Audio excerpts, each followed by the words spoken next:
I ordered a new seal for that swing motor, but fixed a few other things, and the seal took forever to arrive.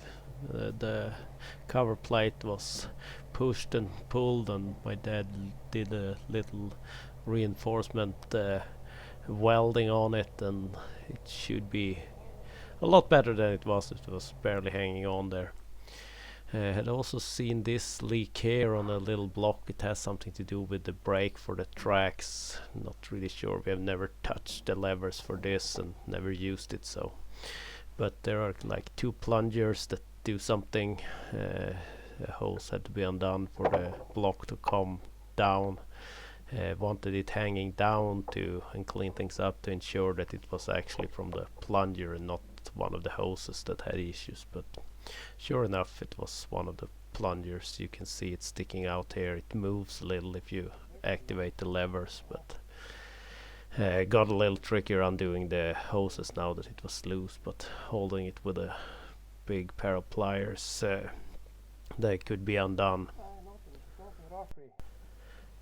Once in the garage it could be broken apart. It's a very simple hydraulic block, just O-rings in there.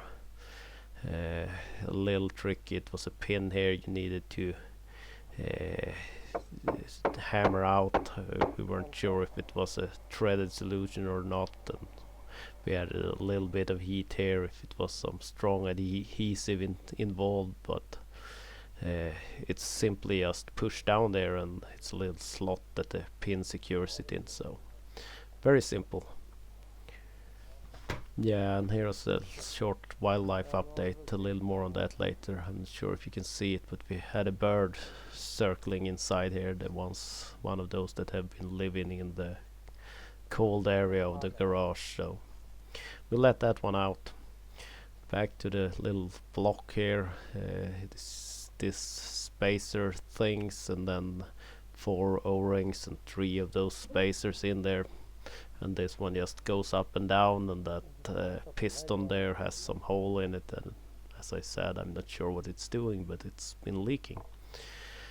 Had ordered or purchased some new seals, but it didn't feel good. They felt too small, but put it back together anyways, and that was a mistake because it was gonna come out again.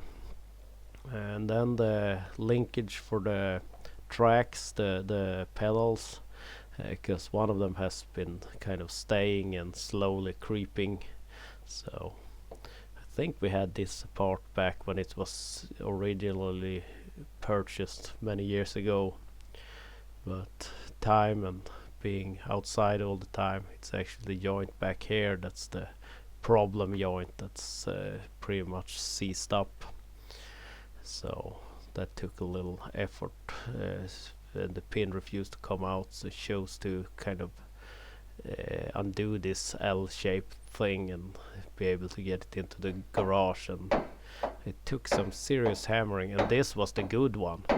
So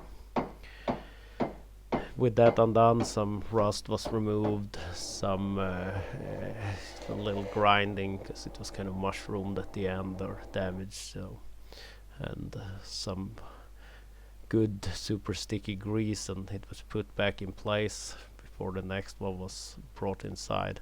Here I missed some video, but we ended up taking it out to the anvil and arranging with some steel here to be able to really hammer it, because it took hammering. The last little bit was done inside, then it was almost all the way out, so some super sticky grease, and then just cleaning up and greasing the joint and then back in with it. The pin at the back here was also cleaned up a little, and a lot of grease was added in the pipe it slides into in that L-shaped piece. A little trick, you have to go in from one side and then go a little further and clean up so you can see the hole where the lock is. I'm not sure what those are called. You just bend the ends. So the seal finally arrived, but the new seal has a little like dust lips protecting it from things coming in from the outside that the old seal didn't have. And the metal washer, it has a felt thing here that's supposed to be the dust seal, but decided to open up the metal support ring for the felt seal a tiny bit so that the rubber lip would not be damaged or smushed by the metal spacer. Some old part from a bearing to push the new seal in place. I might have messed up here a little. It was a little bit of damage in the seat for the seal, I noticed, but I hadn't caught that. But hammered it all the way in and hopefully it will seal up. It was a new O-ring around that lid with the seal for the shaft, and then some grease for the splines on the sprocket. We primed the pump a tiny bit, but we realized that one of the hoses had to come, or the ones going up here is going to maybe fill up with oil, so we stopped priming and moved it into place in the machine.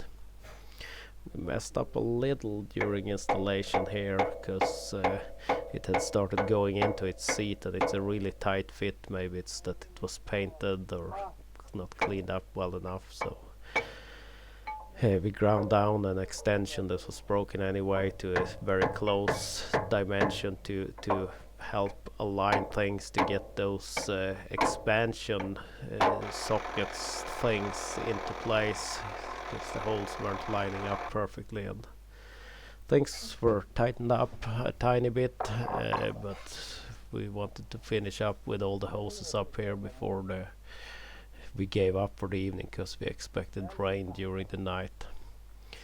And I went on there with a few question marks, but luckily I'd taken pictures so I could see where the hoses were gonna go. Since we had opened the lid, that had not been fully tightened down. Pretty much just adding the hoses, primed up the motor with as much oil as we could get in there, and tighten things up, and then we called it a day. So continue on another day. Well, it will be continued in this video, but it was a new day. Even without starting the machine I could see oil dripping from the plungers here, so the seals were for sure too small. So out it goes again. Luckily the second time around is a lot faster than the first time. And it was easy to pull it apart because it was cleaned up everything, so went smoothly in with bigger O-rings here and then back together and back in the machine. We struggled with the bolts holding this block the first time around also, and it's like the holes are not really, they should have been a little elongated or so oval to make it easier, but I think one half of that block might have been replaced at some points because it's a little smaller than the other one for some reason. With that in place, back to the swing motor, and nothing too hard. Those expanding things with a wedge you pull down were hammered from the top and tightened up. Some oil was added to the gearboxes for the track, and it was fired up, and it had some strange sounds on the swing. Probably the brake was a little engaged or something before it got pressure up. It was moved out to the side so some of the dirt we had cleaned away could be removed. And I noticed this was dripping from that block again, but this time around it was just one of those spaniel bolts that wasn't tightened up fully, so luckily it was easy. Next we are going to look at one of the track motors that is leaking from the lid. That's why we did the exploratory surgery on the swing motors that should have the same, very close to the same build-up as the track motors. So we got it a little jacked up to have better access for that and parked it. My new shoes that I had purchased got a little love with some wood tar based grease thing suitable for shoes to keep the leather fresh and help with water resistance. A little wildlife update. The three little birds that have been living up here with mom and dad are out and flying by now. And they are sitting up here, but I don't think you can see them in the video. Here I have better video showing them. There is two of them here, and up here you can see them flying in. I think it might be the three young ones sitting up top and mom and dad flying around. So that's nice. Hopefully they eat some mosquitoes. Also, more update on the bugs I have eating the spruce trees. I ended up buying some traps for it. It's actually too late in the season to really catch any of them, but I bought 5 traps and some thing to attract them, and spread them out to see if any area seem to have more of them than the others. A lot of time when the weather has been suitable has been spent with the brush cutter. This area actually, we didn't think it was gonna get any forest at all, but because last time when it was thinned out with the brush cutters, it was looked very bad, but now it actually looks really good. Roughly 10 years later, now it's mainly just taking away some undergrowth. My dad wanted to burn a few of the poles for to see if they last better, because the support for this trap will probably be left when winter comes. We'll bring them in. So we'll see if that made a difference. And more brush cutting. In the middle of the forest is actually really nice, but the edges towards open areas is quite dense. And there are a few bugs in all of the traps. Not a lot, but enough that I will probably have to buy a few more traps and bring them out earlier next year.